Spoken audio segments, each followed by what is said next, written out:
terhadap tersangka diterapkan dua pasal. Yang pertama pasal 378 KUHP tentang penipuan dan atau penggelapan dengan maksud untuk menguntungkan diri sendiri atau orang lain secara melawan hukum. Kemudian yang kedua, pasal 1 ayat 1 Undang-Undang Darurat nomor 12 tahun 51 tentang kepemilikan senjata api, amunisi, atau bahan peledak tanpa izin.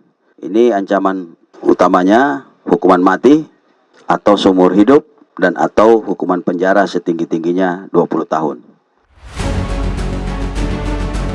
Pada kesempatan ini, Polda Kalsel kembali bersama-sama kita berkumpul untuk melakukan press release. Yang utama adalah pengungkapan kasus penipuan, di mana kasus penipuan ini sendiri menjadi menarik manakala korbannya adalah orang-orang yang ingin mendaftar ataupun ingin menjadi seorang anggota Polri di semua tingkatan, mulai dari level penerimaan akademi kepolisian, kemudian penerimaan perwira polisi sumber sarjana, termasuk juga Bintara Polri.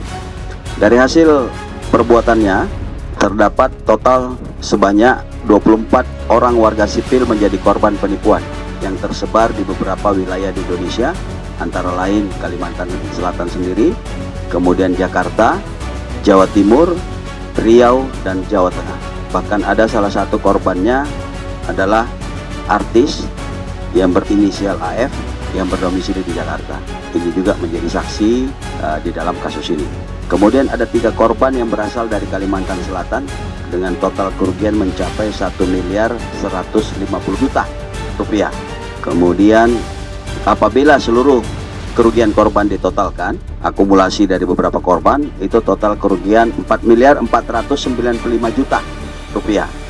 Adapun barang bukti tindak pidana penipuan atau penggelapan yang dilakukan oleh tersangka, petugas berhasil mengamankan beberapa barang bukti, diantaranya 1 buah laptop merek Asus, ada juga printer, ini tujuannya untuk mencetak beberapa dokumen, kemudian ada 4 buah buku tabungan, 13 buah kartu tanda anggota Polri yang diduga palsu, 2 buah SIM A dan SIM C yang diduga palsu, 20 buah stempel dari berbagai macam instansi. Kemudian juga disita 2 unit handphone, kemudian 1 unit mobil Toyota Alphard berwarna hitam, ini keluaran tahun 2015, dipastikan dibeli dengan menggunakan uang hasil kejahatan. Kemudian 1 unit mobil BMW seri 320i tahun 2012 warna silver, ini juga dipastikan dibeli atau diperoleh dari uang hasil kejahatan.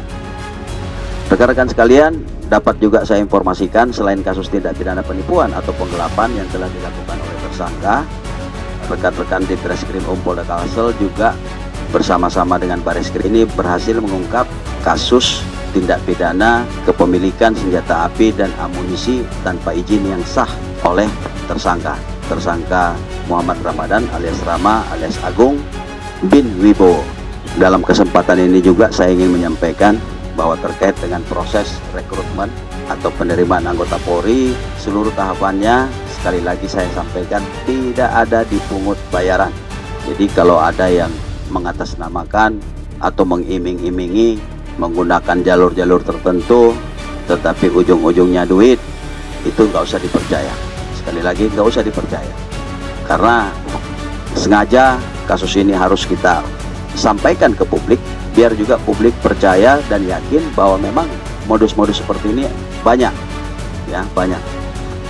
Sebelum mengakhiri penyampaian pada press release ini, saya ingin menyampaikan apresiasi kepada rekan-rekan personil Direktorat Reserse Kriminal Umum Polda Kalsel, khususnya Subdit Jatan Ras yang telah berhasil mengungkap kasus tindak pidana penipuan atau penggelapan ini, sekaligus kepemilikan senjata api dan amunisi secara ilegal. Tentunya sekali lagi pengungkapan ini menjadi pemicu atau motivasi yang kuat bagi anggota untuk senantiasa menunjukkan kinerja terbaik di dalam melaksanakan tugas yang diamanahkan oleh negara.